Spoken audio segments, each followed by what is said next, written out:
Hi everyone, my name is Sarah Beth, and I recently finished reading The Second Chance Cinema, a novel by Thea Weiss. This book is about 300 pages long and was my pick for October for Book of the Month. So this book was actually published in this year, October 7th.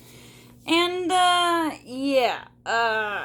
the author of this novel, Thea Weiss, her only prior credits, she's a debut novelist, is being a copywriter and working on the screenplay of the Twilight franchise. And, you can tell. You can see it in the writing. I feel like this book wants to be a lot of things. So, let's get into it. The book basically centers around Ellie and Drake. They're the most generic early 30s, mid 30s. I don't know. I have a feeling she changed the time or worked on this for so long that their ages changed.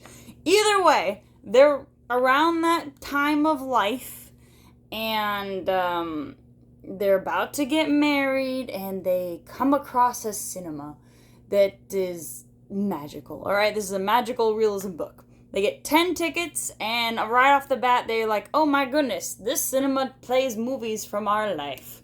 And they both have these deep and dark secrets that they are trying to keep from one another, and it's gonna wreck their wedding, and they're obviously not meant to be together because they both have really different perspectives. But no, of course, okay, I don't want to give spoilers, but I'll be honest, this book isn't that good. So let me just tell you now, and I'm gonna give spoilers in a second.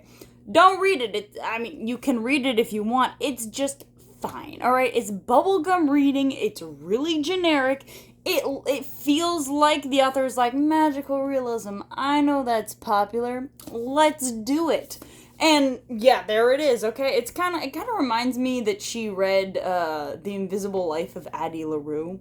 The author read that and was like, let me just take most of the parts from this book and make my own. And the reason why I complain that you don't really know their ages is, one, they don't tell you, and two, there is like a specific gravestone that gives you an age, and you know how old one of our protagonists is, Ellie is. But then I'm like, late 30s, and she still wants kids? I get it, but I feel like, and it makes sense because she helped the Twilight franchise, it feels like she's writing for either really young adults or teenagers. Because in my opinion, the problems these characters have just sound whiny and stupid. Alright? Maybe I'm too old. No, I shouldn't be too old. These characters are supposed to be maybe around my age. I don't really know because time is a construct, alright? And so Ellie and Drake, they're really bland, alright? Ellie's just like, I'm a writer. I do these really niche pieces, and I go to some place that's dying, and I flood them with business because I write about them. It's like a blogger. It's like, I'm an influencer. Give me things for free.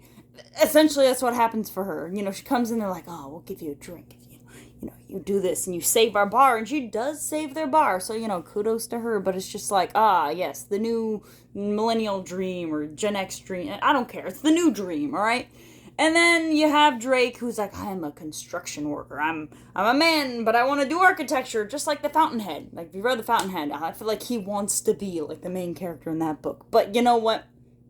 He's not. I'm like, what kind of vision do you have? He never really talks about architecture, and even when they go into the magical cinema that's showing their life and their deep, dark secrets or whatever, it says, oh, he'd love and he'd really appreciate this with the sconces. But they never dig deep into what it actually looks like. I was not painted enough of a word picture.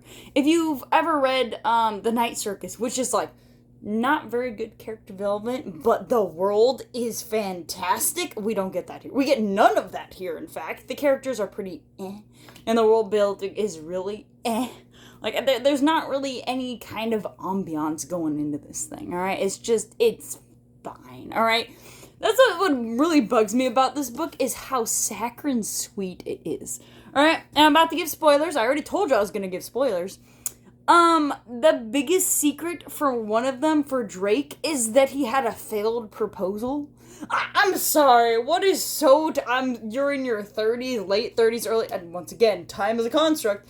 You're this age and you're bugged that he wasn't not married. He doesn't have kids that he's hiding for baggage. Oh, goodness, he loved somebody before. Oh, don't you kind of want that? Because it proves that, he wants to be devoted to you. I don't know. All right.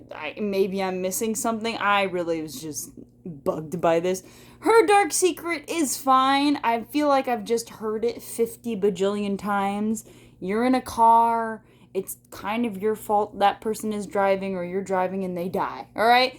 And I feel like it happens all the time in books, and maybe because this is a common thing in real life. And yet I understand, I'm not downplaying that, but it just felt really trite. I don't know. Give me something more to her character. And also the fact that I feel like I'm supposed to empathize with her, but really she's just poor little rich girl constantly. And she's constantly a dick for her parents. In the end, she's like, maybe I'm a dick to my parents. I'm like, oh, maybe you're a dick to your parents. Just maybe. You've just been blowing them off because they're rich and they weren't there for you as a child. They were there. You don't know. Or maybe I don't know. But really, when you hear it from my perspective, at least from the way the book paints it, I'm like, they're really not that bad. Their parents are fine. Like, maybe they're not the greatest in the world, but they're fine. And then, she's like, oh, the most messed up thing about me is that my brother's dead. And I understand. That's a hard thing to live with. But they painted it in a way where something so emotion-filled felt dead to me. It felt trite. Like, there was no human experience in the book. It didn't feel like these were people at all. They just felt like generic blobs of insert sob story here. This is insert my sob story here. As for the magical realism, okay, yeah, I think the actual premise is fine.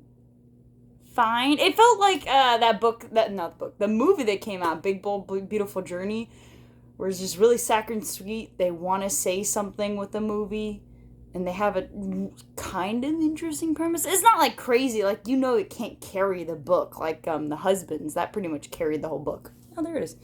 And this one didn't do that because it wasn't intriguing enough to carry anything.